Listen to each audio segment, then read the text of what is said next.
last week's most important analysis of what is actually at stake in the 2016 election comes from the man behind that infamous oops moment in the last presidential election. Remember when he said there were three departments that he would get rid of? And he couldn't remember them? Yeah, former Texas Governor Rick Perry. He was at a barbecue restaurant in South Carolina last week, right? And he was explaining to the brain-dead people who were sitting there. Anyone who goes to hear Rick Perry talk, other than for the comedic aspects, is politically brain-dead. So he's explaining to the politically brain-dead why the winner of the 2016 presidential election, is likely to leave a legacy that will continue for decades, even after that especially after that future president leaves office. Now, let me digress a second. I always mock the people in the Democratic Party, and I do, and I take responsibility for this, who say, but what about the Supreme Court? And I usually say it that way. Okay, I'm going to have to cover myself in shame right now and say, okay, there are times when that argument is horrendously valid, and this is one of those moments. So to anyone who was listening or has been listening when I've made that statement, and you think to yourself, Malloy, you're such a political naif, you don't know what you're talking about. In that moment, you're right, and I claim it, and I would like to change it at this point and say that I agree with Rick Perry. OMFG. This is what, well, no, wait a minute. This is what he told the South Carolina barbecue to eat audience. He said, quote, something I want you all to think about is that the next president of the United States, whoever that individual may be, could choose up to 3, maybe even 4 members of the Supreme Court. So this election isn't about who's going to be the president of the United States for just the next 4 years. This could be about individuals who have an impact on you, your children, even your grandchildren. That's the weight of what this election is really about, end quote. Rick Perry, former governor of Texas. And Mr. Governor, or Mr. Perry, or Rick, listen, man, I really agree with you.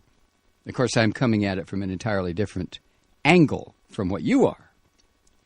But assuming that no justice leaves the court before the next inauguration, 3 justices will be over 80 years old when the next president takes office.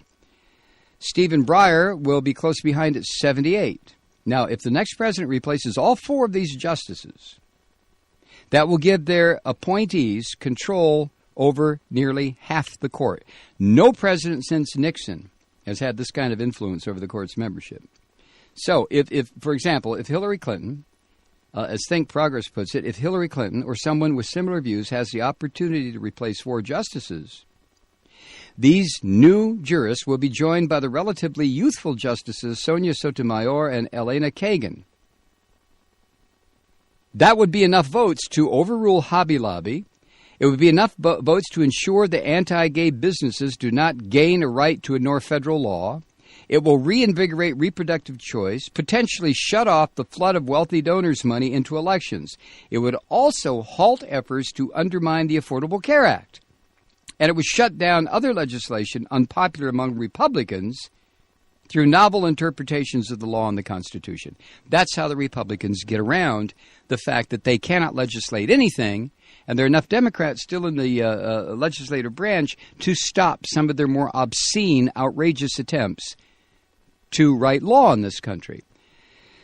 So Perry's point, I think we all should take notice of. Now, if someone like Perry were to select the next slate of 4 justices, on the other hand, America would be in for a wild ride. Perry has argued that Medicare, Social Security, Medicaid, and federal clean air laws are all unconstitutional. He signed unconstitutional legislation purporting to nullify federal regulation of light bulbs. And in a 2010 book, former Governor Perry also describes New Deal era, going back to the 30s, Supreme Court decisions permitting labor regulations such as minimum wage as Perry's words, the second big step in the march of socialism, end quote. Now, those views put Perry even to the right of every sitting justice right now, their stated views anyway. No justice, for example, has publicly claimed that Medicare is unconstitutional. Justice Uncle Clarence Thomas has argued, however, that Congress's power to regulate interstate commerce does not encompass the power to regulate, quote, manufacturing and agriculture, end quote. Now, that's the argument that late 19th century and early 20th century justices used to block federal child labor laws, among other labor regulations. The Supreme Court ruled back then that, oh, you can't stop kids from working. What are you talking about? It's unconstitutional. You can't write laws that say people, the 10-year-olds, can't go into the mines. Well, that's been overturned, obviously. So if Perry appointed 4 justices who share his understanding of the Constitution, it's more than likely that Uncle Clarence Thomas would provide the 5th vote to declare most national legislation governing the workplace unconstitutional. So the Supreme Court, Malloy is talking about the Supreme Court, how the Supreme Court appointees that will come from the next president are critical. So think about that one for a while. I know a lot of you already have. I'm sure I lost listeners when I said the Supreme Court doesn't matter. And this is my attempt, I guess, to try to get him back. Mea culpa. Now, the best benchmark, according to Think Progress, the best benchmark for how the Supreme Court could look if a Republican replaces 4 justices, it's probably not Uncle Clarence. It is Sammy the Fish Alito. Now, George W. Bush appointed 2 justices, Alito and Chief Justice Roberts. Roberts is a very conservative justice, but he's getting the snake eyes from the extreme right in this country because he's torn down barriers to money in politics. That's not why he's getting the snake eyes. He wrote the court's decision gutting a key provision of the Voting Rights Act. He's voted to restrict abortion rights. He joined the majority in Hobby Lobby and in Ledbetter to declare that there can't be a class action lawsuit submitted by women demanding equal pay. I think that case involved Walmart. And he supported decisions enabling businesses to require their workers and consumers to sign away their legal rights as a condition of doing business with that company. So John Roberts is a right-winger, there's no question. But he is widely viewed as insufficiently partisan. And we're talking about Chief Justice of the Supreme Court. He is insufficiently partisan, considered that way by groups that have significant influence over Republican base voters. Now, the base voters in the Republican Party are goddamn insane people.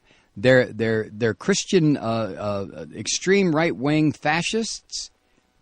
They are political fascists. They will vote against their own interests at the drop of a hat if their overlords tell them to. You know.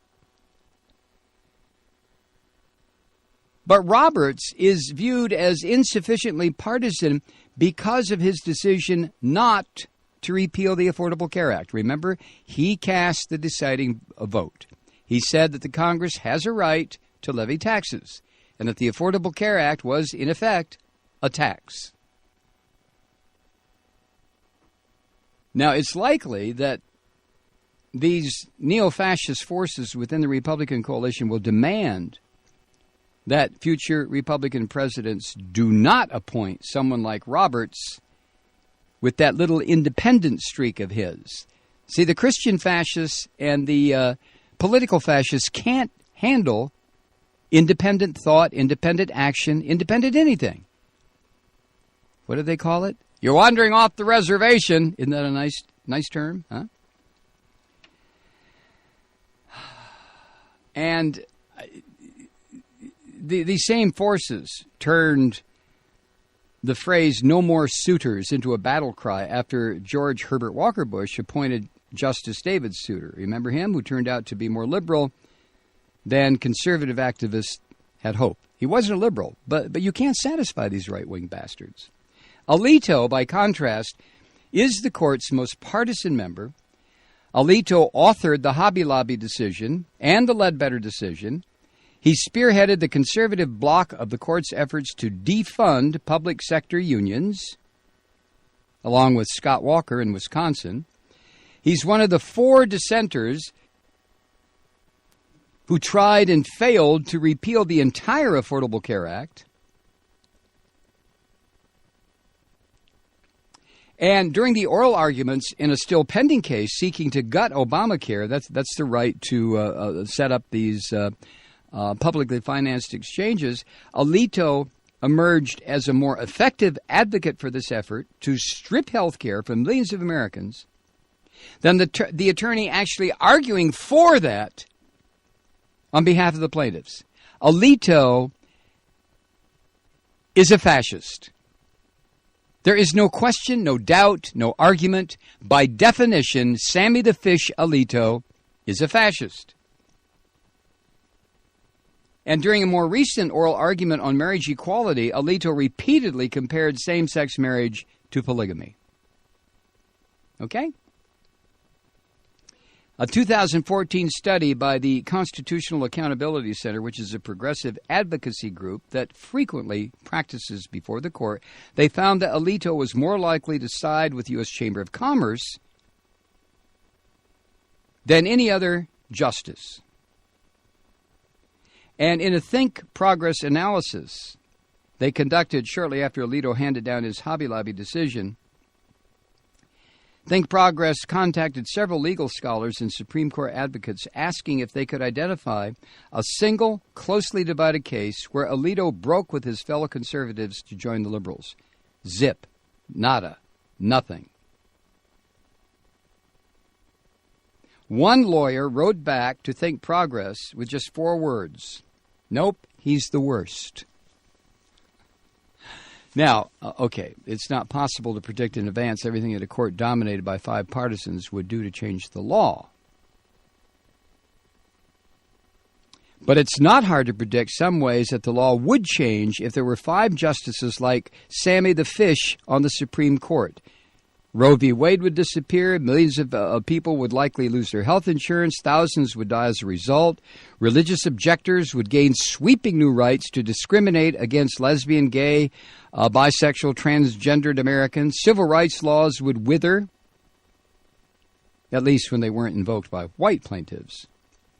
And as one federal judge said of Alito in 2013, he lacks, quote, either understanding or interest in the discrimination faced by women, African Americans, or Latinos. So let me just put into the record that I now am a staunch advocate of electing Bernie Sanders to prevent the U.S. Supreme Court from becoming totally fascist for the rest of my life, your children's lives, your grandchildren's lives, right? All right, quick break here. We'll be right back. Stay with us. I'm Mike Malloy.